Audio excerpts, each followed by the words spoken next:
حسینیت یہ کہ دین کو سر بلند کرنا ہے، خاص سر ہی کیوں نہ کٹ جائے۔ امام حسین نے پرواہ نہیں کی اس بات کی، جب تک وہ امام مدینہ تھے ساری دنیا پیچھے تھی، جب تک وہ امام مدینہ تھے لاکھوں لوگ تلوے بھی چومتے اور خاک جو قدموں سے مس ہوتی تھی اس کے ذرے بھی سرما بناتے، ساری دنیا پیچھے تھی۔ جب وہی حسین امام مدینہ تھا ساری دنیا پیچھے تھی، جب وہی حسین امام کربلا بنا 72 تن ساتھ، 72 تن ساتھ تھے۔ چونکہ جب تک خالی واس تبلیغ ہوتا ہے کسی کا کیا جاتا ہے، ہاتھ ہی چومنے ہیں نا، ہاتھ چومنے سے کیا جاتا ہے۔ ابھی آپ قطاریں بنا لیں گے، 1 گھنٹہ مڑے کھڑے رکھیں گے، بس قطاروں میں آ کے ہاتھ چوم چوم کے جاتے رہیں گے، دعا کروا، کیا بگڑتا ہے، نہ آپ کا نہ میرا۔ بس یہ قوم ایسا دین بڑا پسند کرتی جس میں کچھ قربانی نہ ہو، ہاتھ چومنے والا دین فقط، دعا کروانے والا دین، زیارت کرنے والا دین، 3 کام بڑے پسند ہیں، اس سے آگے کا کام نہیں۔ دعا کروانے میں شیر ہے یہ قوم، زیارت کرنے میں شیر ہے، عقیدت رکھنے میں شیر ہے، ہاتھ چومنے میں شیر ہے۔ اور جب انہیں کہا جائے کہ ذرا حسین کے پیچھے پیچھے حرمین سے نکل کے کربلا تک بھی چلو، کہتے نہیں وہ اوکھا کام، وہ نہیں۔ اسلام کے میلاد پاک کی خوشی اور اس کی عید اور اس کے جشن اور اس کی محافل صرف پاکستان اور ہندوستان کے خطے میں نہیں بلکہ پورے عالم اسلام میں، بلکہ پوری کرۂ ارضی پر شرق سے غرب تک اور بلاد عرب میں بھی اسی ذوق و شوق اور محبت کے ساتھ منائی جاتی ہے۔ اور وہاں کے مشائخ اور وہاں کے علماء اپنے اپنے انداز کے ساتھ میلاد النبی صلی اللہ علیہ وآلہ وسلم کے جشن کو مناتے ہیں۔ ہمارے ہاں میلاد النبی کے لیے عید کا لفظ استعمال کرنے کا رواج ابھی کم ہے، مگر عالم عرب میں اس کا ذکر ہی عید مولد نبوی کے ہوتا ہے۔ جبکہ آپ لوگ جب میلاد پاک کا مہینہ آتا ہے ایک دوسرے کو عید مبارک نہیں کہتے، عید الفطر اور عید الاضحیٰ میں کہتے ہیں، مگر میلاد پاک کی عید پر عید مبارک عام طور پہ نہیں کہتے۔ حضور نبی اکرم صلی اللہ علیہ وآلہ وسلم کے میلاد مقدس پر خوشی منانا اور اس پر جشن کرنا اور اسے عید کے طور پہ منانا، اس کی شرعی حیثیت کیا ہے اور یہ ایسا کیوں کیا جاتا ہے، اس موضوع کو ہم تھوڑے سے وقت میں آج فقط قرآن مجید کی روشنی میں اس کا جائزہ لیں۔ چونکہ قرآن مجید ہر شرعی حکم کی اصل سند، ہمارا تعلق قرآن مجید سے کمزور پڑ گیا ہے، ہم قرآن مجید کا مطالعہ کثرت سے نہیں کرتے، اس کی تلاوت کا ذوق نہیں رکھتے اور اس کو سمجھنے کی کوشش نہیں کرتے۔ اگر قرآن مجید کو علم کے ہر باب میں قرآن مجید کو منبع اور سرچشمہ تصور کر لیا جائے اور ہر معاملے میں رہنمائی بنیادی طور پر قرآن مجید سے طلب کی جائے تو قرآن مجید ایک ایسی کتاب ہے جو کسی کو مایوس نہیں کرتی، کسی کو مایوس یہ بلکہ مایوسیوں کے اندھیروں سے انسانیت کو نکالنے کے لیے آیا ہے۔ مگر صورت یہ ہے کہ گویا قرآن مجید اپنی زبان حال سے ہمیں کہہ رہا ہے ہم تو مائل بکرم ہیں، کوئی سائل ہی نہیں، راہ دکھلائیں کسے راہ رو منزل ہی نہیں۔ قرآن کہتا ہے ہم تو راستہ دکھلانے کے لیے موجود ہیں، مگر کیا کریں، کوئی راستہ پوچھنے والا ہی نہیں ملتا۔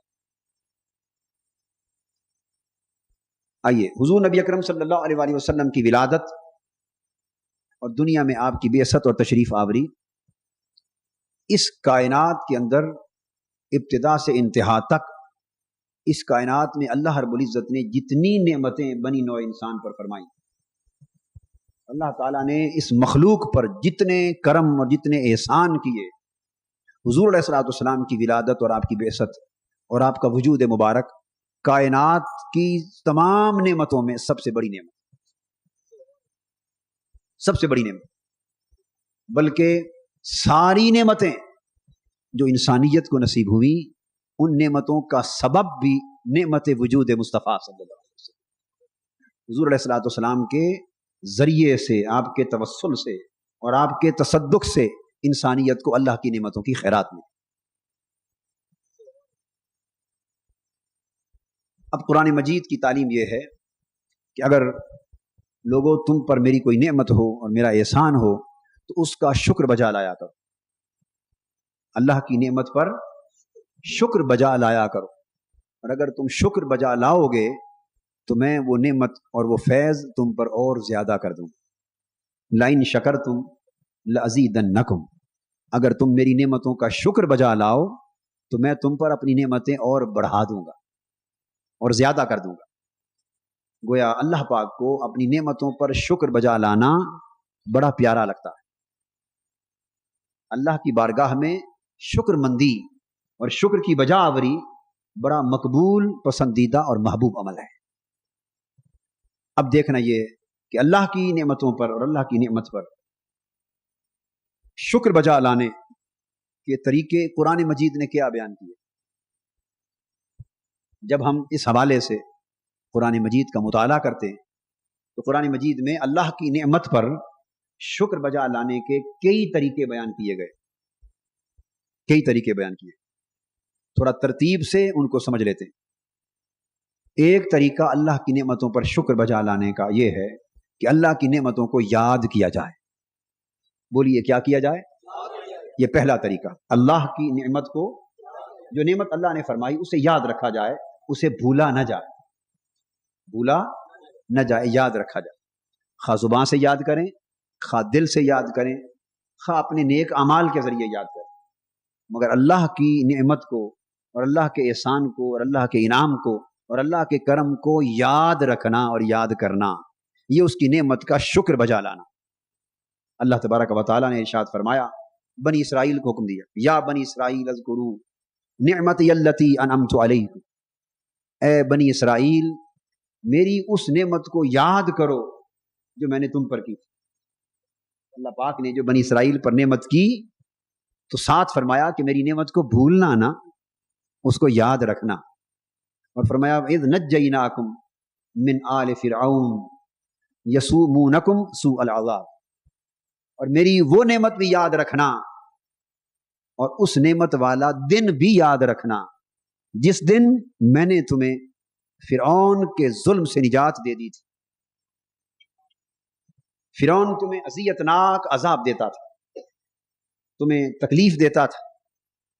دوسرے مقام پر فرمایا کہ تمہارے بیٹے پیدا ہوتے تو اپنی حکومت کو خطرہ سمجھتے ہوئے اپنی جھوٹی خدائی کے تخت کے لیے لڑکوں کا پیدا ہونا، اس کو بتا دیا گیا تھا کہ کوئی تیرا تختہ الٹنے والا پیدا ہو گیا ہے، اللہ کا نبی اور پیغمبر آ گیا۔ اپنی حکومت کا خطرہ محسوس کرتے ہوئے بچے پیدا ہوتے تو قتل کر دیتے، بچیاں پیدا ہوتی تو زندہ رکھتے۔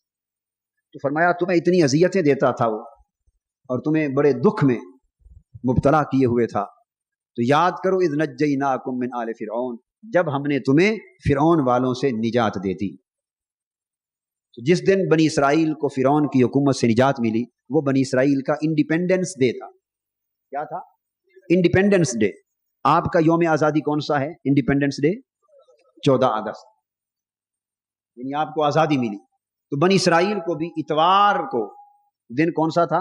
اتوار کا، جب فرعون کی ظالمانہ حکومت سے آزادی ملی تو وہ یوم آزادی تھا، اتوار۔ اللہ پاک نے فرمایا اے بنی اسرائیل وہ یوم آزادی کبھی نہ بھولنا، اس کو یاد رکھنا، اسے مناتے رہنا کہ جس دن میں نے تمہیں فرعون کے ظلم سے نجات اور رہائی اور آزادی عطا فرما تھی۔ چنانچہ آج کے دن تک یہودی بھی عیسائی بھی سب اپنی عید کا دن اتوار مناتے ہیں۔ ان کی عید کس دن ہوتی؟ ہر ہفتے ایک عید ہوتی اور وہ اتوار مناتے ہیں۔ اور یہ حکم ان کو اللہ پاک نے اس یوم آزادی کی مناسبت سے دیا۔ اس کا ذکر بائبل میں بھی ہے اور قرآن مجید میں بھی۔ اللہ رب العزت نے فرمایا امت محمدی صلی اللہ علیہ وسلم کو، وَاذْكُرُوا نِعْمَةَ اللَّهِ عَلَيْكُمْ إِذْ كُنْتُمْ أَعْدَاءً فَأَلَّفَ بَيْنَ قُلُوبِكُمْ وَأَصْبَحْتُمْ بِنِعْمَتِهِ إِخْوَانًا۔ اور مسلمانوں یاد کرو اللہ کی اس نعمت کو۔ تو گویا نعمت کو یاد کرنے کا بار بار حکم دیا جا رہا ہے۔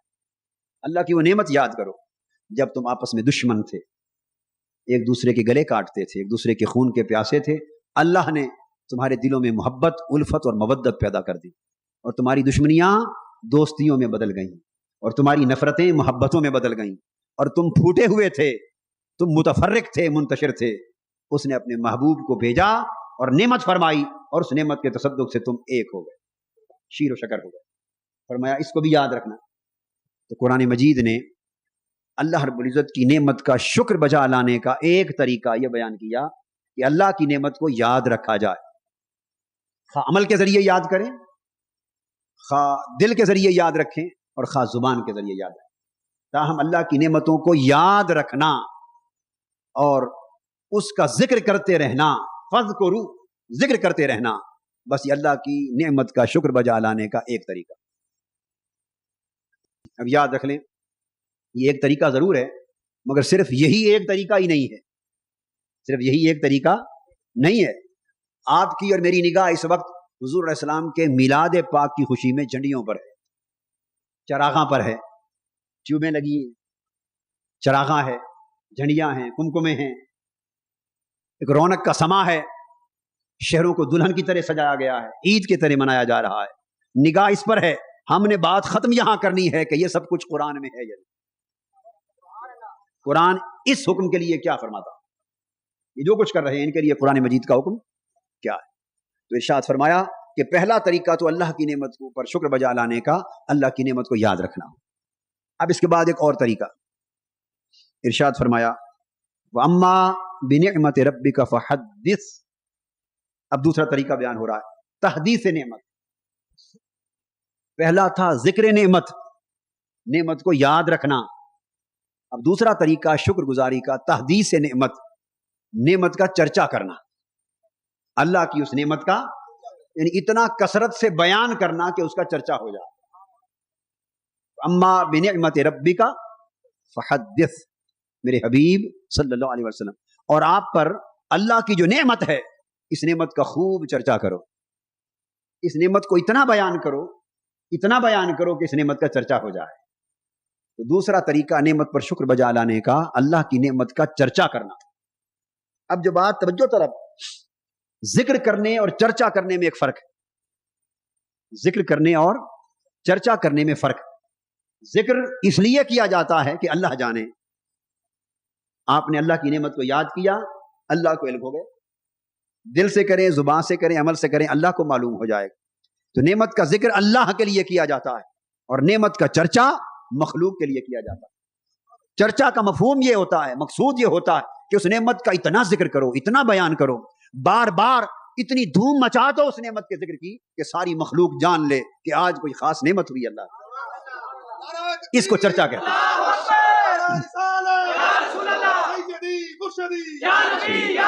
یہ نعمت کا چرچا ہوگا۔ اب دونوں کا فرق سمجھنا ہے۔ آپ بند کمرے میں بیٹھ گئے اور اللہ کی نعمت کو یاد رکھا، نماز پڑھی، اللہ کی نعمت کو یاد رکھا، اور کبھی نہ بھولے، عین ممکن ہے کہ آپ اللہ کی نعمت کو یاد تو کر رہے ہیں مگر 4 آدمیوں کو بھی پتہ نہ ہو اس بات کا کہ آپ نے اللہ کی نعمت کو یاد رکھا ہے یا بھول گئے۔ دل کی بات ہے، دل کی کیفیت ہے، بھئی یاد رکھے ہوئے ہیں یا بھول گئے، یہ اندر کی کیفیت ہے، اللہ جانتا ہے مگر مخلوق نہیں جانتے۔ کیا پتہ دوسرے کو اندر بند کمرے میں ہیں، اندر لاکھ مرتبہ اللہ اللہ کرتے جائیں اور اس کو یاد کرتے رہیں اور شکر کرتے رہیں، مخلوق کو تو کوئی پتہ نہیں۔ یہ ہے ذکر نعمت۔ اللہ راضی ہو گیا، میرے بندے تو نے میری نعمت کو یاد رکھا ہے، بھولا نہیں، مگر فرمایا میں فقط یہ نہیں چاہتا کہ میری نعمت یاد رکھو، مجھے تو پتا ہوگا کہ میری نعمت میرا بندہ یاد رکھ رہا ہے، مگر کوئی نعمتیں بڑی بھی ہوتی، کچھ نعمتیں بڑی ہوتی ہیں۔ تو ایک اور طریقہ یہ ہے کہ خالی یاد ہی نہ رکھو بلکہ اس کا یوں چرچا کرو کہ شرق سے غرب تک مخلوق کو پتہ بھی چل جائے کوئی نعمت آئی ہے، اللہ کی نعمت ہوئی، چرچا کرو۔ اب تحدیث نعمت اور چرچا کرنے کے لیے صاف ظاہر ہے اکیلے بیٹھ کے تو نہیں ہوگا، جب چرچا کرنا ہے تو لوگوں کو جمع کرنا پڑے گا، اور جتنا زیادہ لوگوں کو معلوم ہوگا اتنا چرچا ہوگا، اتنی تحدیث ہوگی۔ تو اس کے لیے جلسے کرنے پڑیں گے، نہیں کرنے پڑیں گے، منادی کرنی پڑے گی، لاؤڈ اسپیکر پہ اعلان کریں گے آج اللہ کی نعمت کا چرچا ہو رہا ہے، لوگوں آ جاؤ۔ آج شاہدرہ ٹاؤن میں فلاں جگہ اللہ کی اس کائنات کی نعمت عظما کی تحدیث ہو رہی ہے، اس کائنات کی سب سے بڑی نعمت کا ذکر اور چرچا ہو رہا ہے، لوگوں آ جاؤ آ جاؤ، اس نعمت کا چرچا ہوگا۔ تو منادی ہوگی لاؤڈ اسپیکر پر، اشتہار لگیں گے، لوگ جمع ہوں گے، جلسہ ہوگا، اعلان ہوں گے، مخلوق جمع ہوگی، محفل ہوگی، جلسے ہوں گے، جلوس ہوں گے، جلوس جا رہا ہوگا، سیدی مرشدی کے نعرے لگ رہے ہوں گے، یا رسول اللہ یا نبی اللہ کی دھوم ہوگی، آقا کے تذکرے ہوں گے، نعمت کا چرچا ہوگا، ہر کان اٹھے گا اور پتا چلے گا ہاں بھائی اپنے نبی کی آمد کی نعمت کے چرچے کا حق ادا ہو رہا ہے۔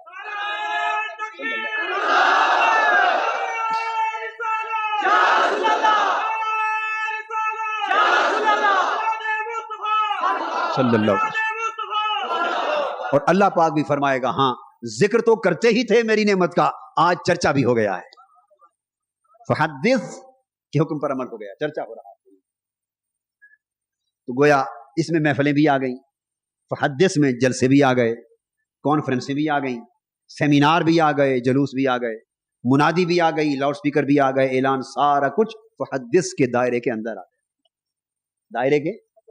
اور کس طرح ذکر نعمت اور تحدیث نعمت میں فرق یہی ہے کہ ذکر چپکے چپکے بھی ہو جاتا ہے، مگر تحدیث نعمت، چرچا نعمت کا چپکے چپکے نہیں ہوتا، اس کے لیے دھوم مچانا پڑتی ہے. اس کے لیے دھوم مچا دو حضور کی آمد صلی اللہ علیہ وسلم. وہ کیسے پڑھتے ہیں؟ بہارو پھول برساؤ میرا محبوب آیا. بس نغمے، گانے بجاؤ، نغمے بجاؤ، ترانے محبت مصطفیٰ کے گاؤ، بہارو پھول برساؤ میرا محبوب آیا.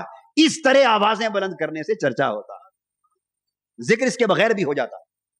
جہاں تک ذکر کا تعلق ہے، نعمت کا ذکر اس کے بغیر بھی ہو جاتا ہے، اس میں کوئی جھگڑا نہیں. اب اس سے آگے بات ہو رہی ہے تحدیث. اللہ پاک فرماتے ہیں ہاں ذکر تو ہو گیا، اب ذرا چرچا بھی کرو میری نعمت کا. اس کے بعد اللہ رب العزت نے ایک تیسرا طریقہ قرآن مجید میں اور بھی بیان فرمایا لوگوں یہ میری نعمت کا چرچا ہو گیا، اور کچھ نعمتیں ایسی بھی ہوں گی جو ان سے بھی بڑی ہوں گی. بعض نعمتیں قدر و منزلت میں ان سے بھی بڑی ہوں گی. تو مولا اور خاص نعمت فرمایا کچھ نعمتیں ایسی ہوں گی جو میری نشانی ہوں گی، میری نشانی ہوگی تمہارے پاس. جب کوئی ایسی نعمت آئے جو تمہارے پاس میری نشانی بن کر آئے تو اس کے لیے کچھ اور اہتمام کیا جائے. کیا اہتمام؟ تو قرآن مجید میں سیدنا عیسیٰ علیہ السلام کی دعا کا ذکر ہے. سیدنا عیسیٰ علیہ السلام کی دعا کا ذکر. اللہ رب العزت کی بارگاہ میں آپ نے دعا کی، عرض کیا ربنا انزل علینا مائدۃ من السماء تکون لنا عیدا لاولنا وآخرنا. تیسرا طریقہ اللہ کی نعمت کا شکر بجا لانے کا، اس نعمت والے دن کو عید کے طور پہ منانا ہے. جس دن وہ نعمت آئی اس یوم نعمت کو یوم عید کے طور پہ منانا ہے. عید کے طور پہ منانا، یہ تیسرا طریقہ قرآن مجید نے بیان کیا. آپ پوچھیں گے کیسے؟ تو قرآن مجید کی آیت کریمہ میں نے آپ کو سنائی. عیسیٰ علیہ السلام نے اللہ پاک کی بارگاہ میں عرض کیا مولا اے ہمارے رب، ہمارے اوپر دسترخوان نازل فرما اپنی نعمتوں کا. انزل علینا مائدۃ من السماء، آسمان سے اپنی نعمتوں کا، کھانے پینے کی چیزوں کا، جو تیری نشانیاں ہیں ان کا دسترخوان اتار.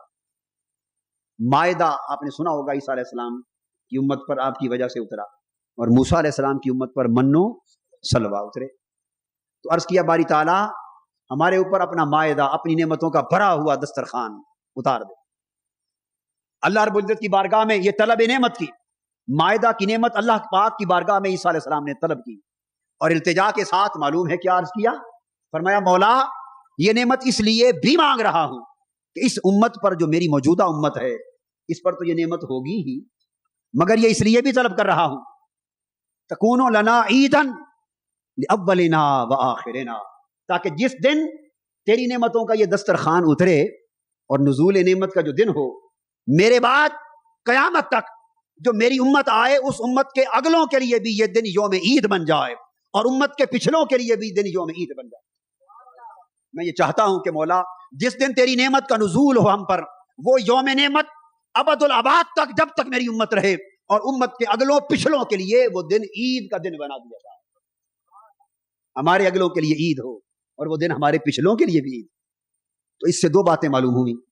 ایک بات تو اس آیت کریمہ سے یہ معلوم ہوئی کہ قرآن مجید کی ایک نکتہ سمجھ لیں، یہ واقعہ تو عیسیٰ علیہ السلام کا اور ان کی امت کا بیان کیا، مگر چونکہ اس کی نفی نہیں کی، تردید نہیں نہ فرمائی، یہ فرمائی ہے تردید بولیے نا، بلکہ اس کو بیان فرمایا. اس کو تو قاعدہ یاد رکھ لیں یہ ہے کہ قرآن مجید اگر پچھلے نبیوں میں سے کسی کی کوئی دعا یا کوئی واقعہ بیان کرے اور تردید نفی نہ کرے، تردید نہ کرے، نفی نہ کرے، بیان کر دے امت کے لیے، تو اس پرانے واقعے کا قرآن مجید میں بیان کیا جانا اور کسی نبی کی دعا و التجا یا کلمات کا قرآن مجید میں بیان کر دیا جانا، اس کا مقصد یہ ہوتا ہے کہ لوگوں اب یہ اصول امت محمدی کے لیے بھی قائم ہو گئے.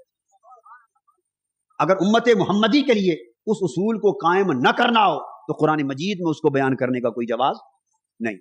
ورنہ ایک واقعہ ہے تورات میں آ گیا, انجیل میں آ گیا, بائبل کی دوسری کتابوں میں آ گیا, بس کافی. جن کو چاہیے کہ وہ پڑھ لیں وہ ان کتابوں سے پڑھ لیں. قرآن مجید میں تو اللہ پاک انبیاء اور امم سابقہ کے قصص الانبیاء, انبیاء کے واقعات, ان کے کلمات, ان کی دعائیں, ان کے اعمال قرآن میں تو بیان ہی اس لیے کیے جاتے ہیں کہ تاکہ آئندہ میرے محبوب کی امت کے لیے بھی یہ طریقہ بن جائے اور قرآن کا حکم بن جائے. تو قرآن مجید میں آ گیا عیدا لاولنا وآخرنا, مولا جس دن تیری نعمت اترے گی وہ دن نعمت کے سبب سے میری امت کے اگلوں اور پچھلوں کے لیے عید کا دن بن جائے. چنانچہ آج کے دن تک عیسائی وہ نزول مائدہ کے دن کو عید مناتے, نزول مائدہ کے دن عید مناتے. تو وہ عید کا دن ہو گیا. قرآن مجید میں بیان کرنے کا سبب کیا؟ امت محمدی کو جھنجھوڑنا ہے, امت محمدی صلی اللہ علیہ وسلم کو جھنجھوڑنا ہے, انہیں آگاہ کرنا ہے کہ اے امت محمدی صلی اللہ علیہ وسلم, سوچو کہ اگر عیسیٰ علیہ السلام کی امت پر کھانوں کی نعمت کا دسترخوان اترے تو قرآن خود گواہ ہے, جس دن کھانوں کی نعمت اترے, اللہ کی ایک چھوٹی سی نشانی اترے کھانوں کی نعمت, وہ دن ان کی امت کے لیے قیامت تک عید کا دن بن جائے. اور اے امت محمدی, جس دن کائنات کی ساری نعمتوں کا سرتاج حضرت محمد مصطفیٰ تشریف لائے, وہ تمہارے لیے عید کا دن نہ بنے.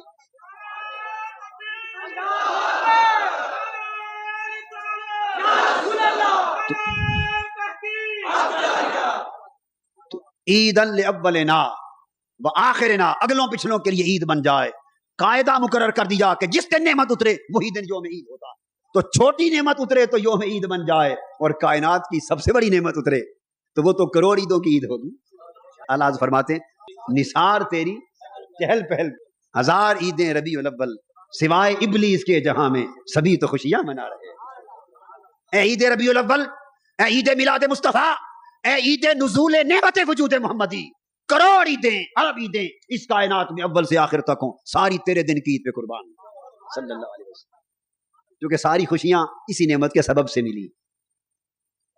اور یہاں ایک دوسرا نقطہ بیان فرمایا عیدا لاولنا وآخرنا, جو ہمارے اگلے ہوں گے ان کے لیے عید ہوگی, جو ہمارے اگلے اور پچھلے ہوں گے ان کے لیے عید ہوگی, جو ہمارے نہ ہوں گے ان کے لیے عید نہ ہوگی. تو اپنے پرائے کا معیار بھی سمجھا دیا کہ امت میں اپنے نبی والی نعمت کی عید وہی مناتا ہے جو اپنا ہوتا ہے.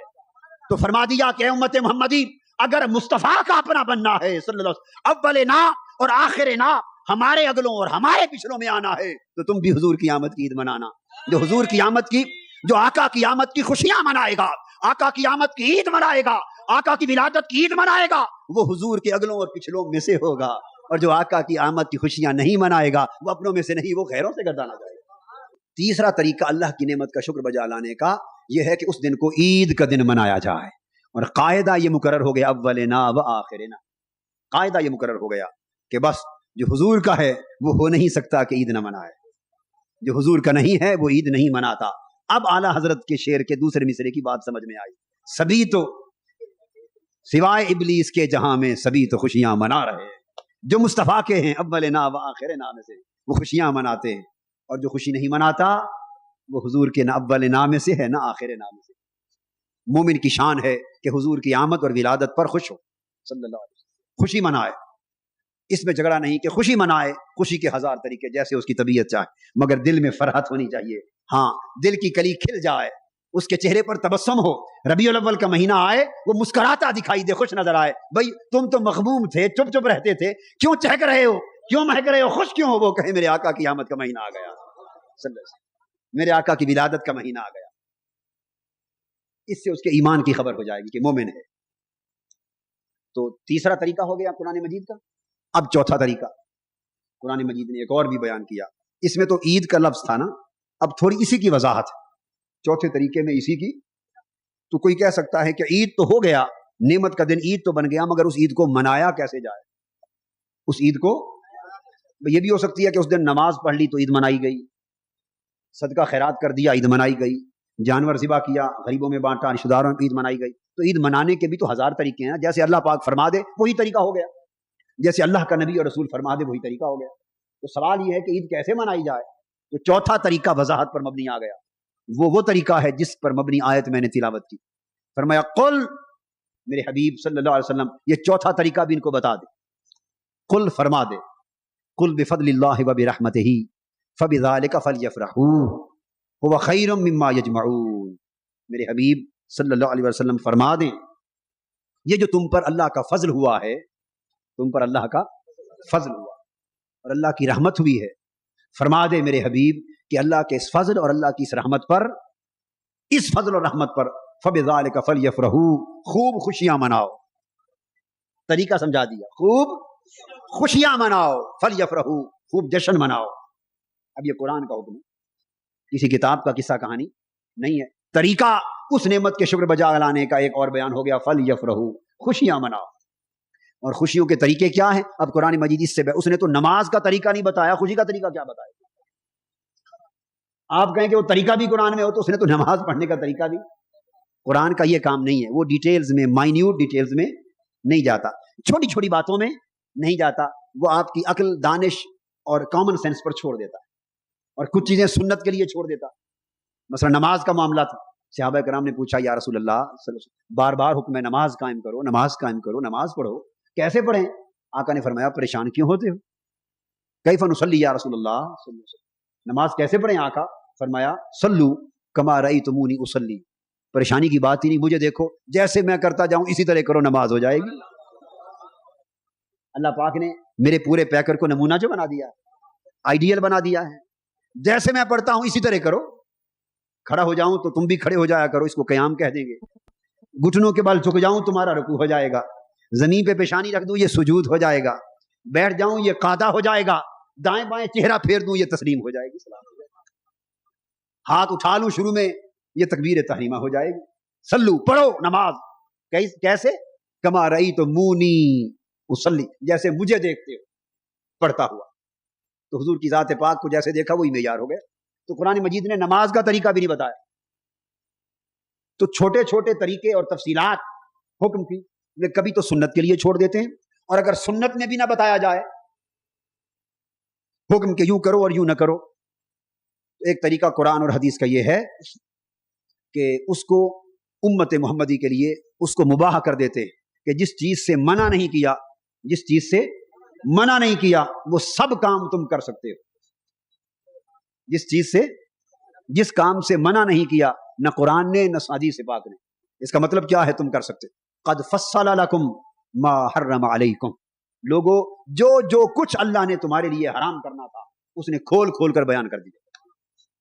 جو اللہ نے تمہارے اوپر حرام کرنا تھا اس کو کھول کھول کر بیان کر دیا ہے. بس دیکھ لو قرآن میں، دیکھ لو حدیث میں، جس شے کے لیے لکھا ہو کہ یہ حرام ہے اس کے قریب نہ جانا چھوڑ دو، اور جسے حرام نہ کہا جائے اور خاموشی اختیار کی جائے وہ قیامت تک تمہارے لیے حلال، مباح، وہ تمہارے لیے مباح، اس پر کوئی دلیل کی ضرورت نہیں.